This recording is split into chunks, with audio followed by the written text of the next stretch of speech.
Trade place করছি, ট্রেডটা লাভ হোক loss হোক সেটা পরের বিষয়, তবে ট্রেডটা প্লেস করছি কেন, এখানে একটা রাউন্ড নাম্বার ছিল, আমি যদি দেখাই এইখানে এই যে একটা উপরে একটা রাউন্ড নাম্বার আছে আপনার, এই যে রাউন্ড নাম্বারটা ছিল, সরি এই যে রাউন্ড নাম্বারটা, এই যে নিচে সে যে রাউন্ড নাম্বারটা আপনার এইখানে হচ্ছে 69-20-এ দেখবেন মার্কেটটা। আমি যদি শর্টকাটে যদি দেখাই যে নিচে একটা রাউন্ড নাম্বার অ্যান্ড উপরে একটা রাউন্ড নাম্বার, ঠিক আছে, এই দুইটা রাউন্ড নাম্বারের ভিতরে মার্কেট স্টাক হয়ে গেছিল। আমি এখানে অ্যাগেইন একটা সেলের সাথে ট্রেড প্লেস করবো, লাভ লস সেটা পরের বিষয়, ঠিক আছে।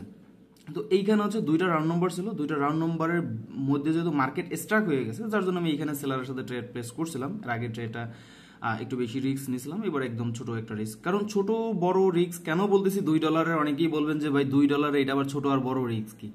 ভাই ব্যালেন্স ছোট, মাত্র হচ্ছে $27 $24 ব্যালেন্স রে আমি হচ্ছে বড় করার ট্রাই করতেছি। কারণ আমাদের ম্যাক্সিমাম ইউজাররা, ম্যাক্সিমাম ট্রেডাররা হয় হচ্ছে ছোট ব্যালেন্সে ট্রেড করতে পছন্দ করে বা ছোট ব্যালেন্সের থেকে শুরু করে, যার জন্য আমি এখানে ছোট ছোট ব্যালেন্স থেকে দেখানোর চেষ্টা করতেছি। ওকে, আমার এই ট্রেডটা সেকেন্ড ট্রেডটা আমার লস গেছে, এই যে। আর এর আগে ট্রেড প্রফিট আসছে, দেখেন এইখানে যদি দেখাই আমি ভালো করে, যে আজকে টোটাল একটা দুইটা তিনটা চারটা সরি তিন আর একটা চারটা ট্রেড প্লেস করছি, একটা ট্রেড লস গেছে। ওকে, পরবর্তী ট্রেড আমি এটা রিকভার করার ট্রাই করবো। ওকে, সবাই ভালো থাকবেন, দোয়া রাখবেন, আল্লাহ হাফিজ।